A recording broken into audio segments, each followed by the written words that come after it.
Біз бәріміз мандаринді пайдалы деп ойлаймыз. Бірақ мандариндердің ағзаға тигізетін пайдасы мен зияны қандай? Ол туралы бүгінгі шығарылымда айтатын боламыз. Мандарин цитрусты жемістердің ішіндегі көпшілікке белгілі әрі кең тараған жемістердің бірі. Кез келген мерекеде дастарханнан үзілмейтін бұл жемістің пайдалы тұстары өте көп. Отаны Қытай, атауы да Қытайлардан келген. Ерте замандарда Қытайдағы бай ауқатты адамдарға мандарин деген лауазым берілген екен. Жаңа жылда мандаринді сыйлау дәстүрі көне Қытайдан қалған. Біздің заманымызға дейінгі 1-ші ғасырда пайда болған салт екен. Ежелгі қытайлар мерекеге үйге келгенде қонақтарға 2 мандарин беріп, басқа біреуге қонаққа барғанда тағы 2 мандарин апарып беретін болған. Қытай тіліндегі 2 мандарин деген тіркес алтын сөзіне ұқсас естіледі. Ерекшелігі қыс мезгілінде тұмау, салқын тию және с дәрумені қажетті барлық ауруларға шипа болып табылады. Биіктігі 2-3 метр, діңгегінің бұтақтары тармақталып өседі. Сабақтары жасыл, жапырағы жұмыртқа пішінді сопақшалау келеді. Басқа цитрустарға қарағанда жапырағының сабағы жіңішкелеу және де ең тез пісетін әрі көп жеміс беретін ағаштың бір түрі. Мамыр, шілде айларында гүлдейді. Гүлі ақ түсті, майда. Қараша, желтоқсан айларында жеміс береді. Мандарин қоңыржай белдеулерінде өсетін тәтті, сулы және хош иісті жеміс. Мандариннің пайдасы мен қолданылуына көшпес бұрын, сізден біздің арнамызға 5000 жазылушыны жинауға көмектесуіңізді сұрағым келеді. Арнама тіркеліп, лайк басып, пікір қалдырып, достарыңызбен бөлісіп отырыңыздар. Алдын ала рахмет. Мандариннің құрамында әртүрлі қышқыл А, Д, С дәрумендері, калий, магний, темір, фосфор, натрий және кальций сынды минералдары бар. Қабығында эфир майы, пигмент пен кератин болады. Әсіресе қыста жеген кезде дәруменнің жетіспеуін толықтырып, аскорбин қышқылының арқасында иммунитетті көтереді. Мандариннің тағамдық құндылығы аз, жеңіл жеміс саналады. Бірақ құрамында қант көп. Соған қарамастан салмақ түсіруге, асқазан жұмысымен зат алмасын жақсартуға қауқарлы.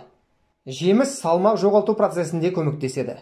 Ол калория мөлшері төмен пайдалы тағамдар ретінде қолданылады. Мандариндермен де диета ұстауға болады.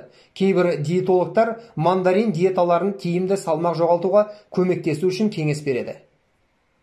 Мандарин құрамында әртүрлі ауруларды емдеуге және алдын алуға, иммундық жүйені нығайтуға және ағзаның бактериялар мен вирустарға төзімділігіне микро және микроэлементтері бар. Мандариннің пайдалы қасиеттері. Мандарин ағашының жемісі жоғары дәмге және өте танымал. Көптеген адамдар мандаринді жемістердің пайдалы қасиеттеріне мән бермей, оның дәмі мен хош иісіне ие болу үшін пайдаланады. Бірақ пайдалану мақсатына қарамастан, мандарин ағзаның өмірлік белсенділігіне оң әсер етеді.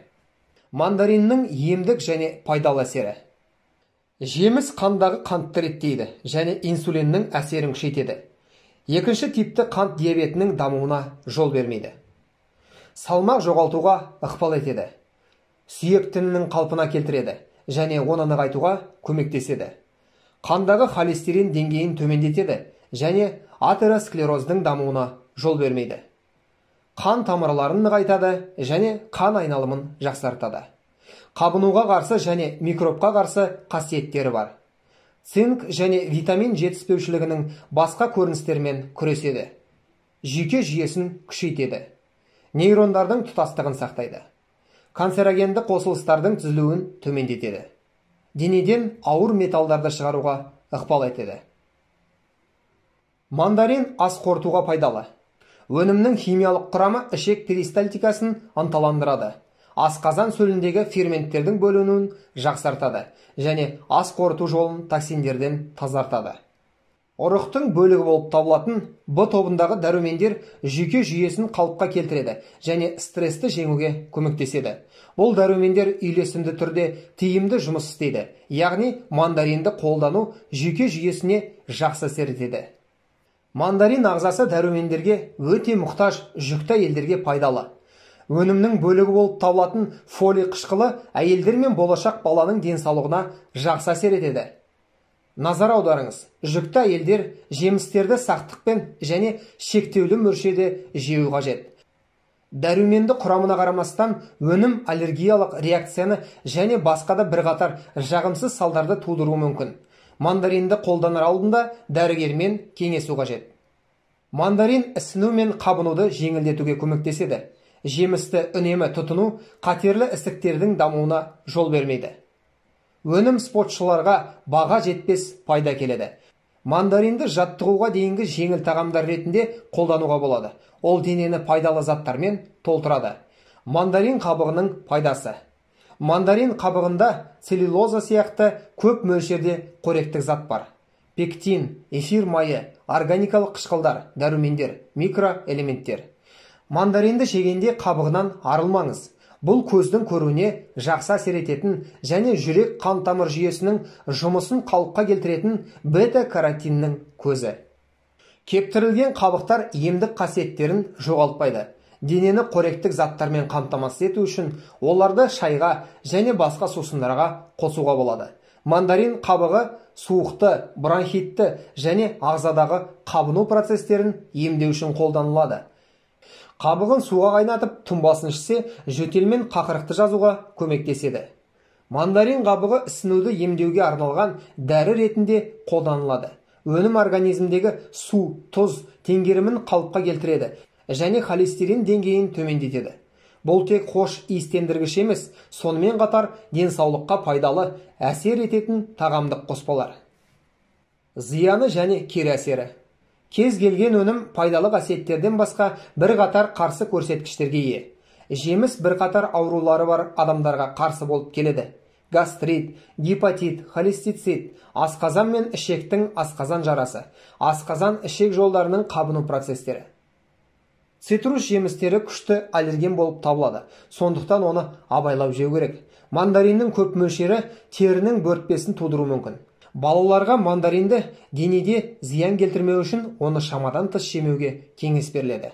Баланың тәуліктік нормасы 2 орта жемістен аспайды. Сондықтан 2-3 жастағы балаларға беруге болмайды. Ал аскорбин қышқылы асқазанның шырышты қабығын қабындырып, жараны асқындыруы мүмкін. Сондықтан асқазаны ауыратын адамдарға аз жеген жөн. Сондай-ақ мандаринді гепатит пен холецистит және нефрит ауруына шалдыққандарға жеуге болмайды. Көп жеген мандариннің каротині мен А дәрумендері бауырға салмақ түсіріп, бауыр ауруларын асқындыруы мүмкін. Осымен біз арнадағы бейнені аяқтаймыз. Арнамыздан көкөністер мен жемістердің пайдасы мен зияны және әртүрлі ауруларды емдеу әдістері туралы көптеген қызықты ақпаратты таба аласыз. Сондықтан арнаға жазылуды және қоңырауды басуды ұмытпаңыз. Егер де сіз роликті ұнатсаңыз, отбасыңызбен және жақындарыңызбен бөліссеңіз, мен де риза боламын. Сіздермен бірге қажет арнасы. Аман, сау болыңыздар.